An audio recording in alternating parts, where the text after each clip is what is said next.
రైట్గా breaking news చూస్తున్నాం. విజయనగరం జిల్లాలో కాల్పులు కలకలం రేపాయి. శృంగవరపు కోట నియోజకవర్గం కొత్తవలస మండలం ముస్లిం గ్రామంలో ఈ ఘటన జరిగింది. చిన్న అప్పారావు అనే వ్యక్తి బుల్లెట్ తగిలి స్పాట్లోనే మృతి చెందాడు. కోటపాడు మండలం పాతవలస గ్రామానికి చెందిన చిన్న అప్పారావును పాత కక్షలతోనే హత్య చేశారని అనుమానిస్తున్నారు. ఇక పెద్దల సమావేశంలోనే చిన్న అప్పారావును కాల్చి చంపారని తెలుస్తోంది.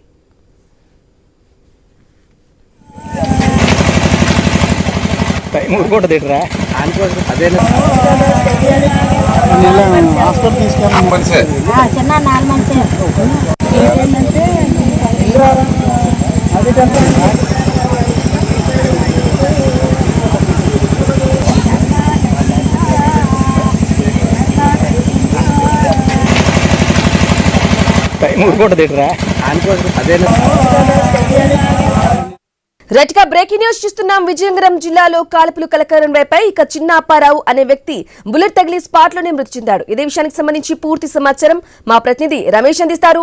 రమేష్, చెప్పండి, చిన్న అప్పారావు మృతికి పాత కక్షలే కారణమన్నట్లుగా తెలుస్తోంది. మరి పోలీసులు ఏమంటున్నారు? అప్డేట్స్ ఏంటి? Good morning Ramani. ఇప్పుడు ఈ తగాదాకి కుటుంబ కలహాల నేపథ్యంలో చోటు చేసుకున్నాయని తెలుస్తుంది. అయితే గత నెల రోజుల నుంచి ఇరు వర్గాల మధ్య సంఘర్షణలు జరుగుతున్నాయి. దాదాపు చిలికి గానివానైంది. ఈ నేపథ్యంలోని ఈ గ్రామస్తులంతా పెద్ద మనుషులు ఒక దగ్గర కూర్చోబెట్టి నిన్న రాత్రి ఇరు వర్గాలను కూర్చోబెట్టి సముదాయిద్దాం అనుకున్న ప్రయత్నంలోని ఒక్కసారిగా ఈ హతుడు గ్రామంలోనే దాడి చేయడం జరిగింది. మృతి చెందిన అప్పారావు అనే వారు ఇద్దరు బంధువులైనప్పటికీ చిన్న అప్పారావు అయితే ఒక్కసారిగా ఇప్పుడు తన నాటు తుపాకీ తన వెంట ఉంది, కోరుండే తెచ్చుకుని ఇతని మీద కాల్పులు జరిపారని చెప్పి వాళ్ళు ఆరోపిస్తున్నారు. అయితే ఇదే విషయాన్ని కూడా బాధితుల బంధువులు అయితే ఇరు వర్గాలకు చెందిన ఒకే కుటుంబానికి చెందిన వారైనప్పటికీ వీళ్ళ కుటుంబ సభ్యులు అయితే మాత్రం వాళ్ళకి చెప్తున్నారు. అయితే ఇటువంటి నాటు తుపాకీ కాల్పులు సంఘర్షణ రాష్ట్ర వ్యాప్తం కలకలం రేపింది. జిల్లాలోని అది కొత్తవలస లాంటి మామూలు ప్రాంతంలో ఈ నాటు తుపాకీ వినియోగంపై ఒకసారిగా చర్చ అయితే ప్రారంభమైంది. ఒక రకంగా మనం చూసుకుంటే ఇక్కడ దాదాపు గిరిజన ప్రాంతాల దగ్గరగా ఉన్న నేపథ్యంలోని వేట కోసం ఈ తుపాకులు వాడుతున్నారని తెలిసింది. అయితే గతంలో కూడా కొన్ని సంఘటనలు చోటు చేసుకున్నాయి.